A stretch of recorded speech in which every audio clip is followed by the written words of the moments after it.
Hi, my name's Juliet, and today I'm talking about status in Scrivener 3 for Windows. Down in the very bottom right hand of the screen, you'll see a status list. This is very similar to the labels list, but doesn't have all the same features. If you click on the list and edit, you'll see it works much the same as labels in this window. You can give the section a custom title. You can change the names of all the elements, and you can add and delete items.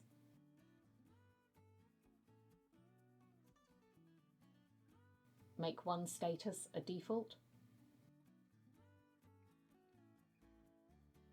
What you can't do, however, is give them colours.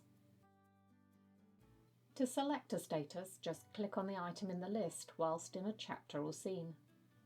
Where else can you see this?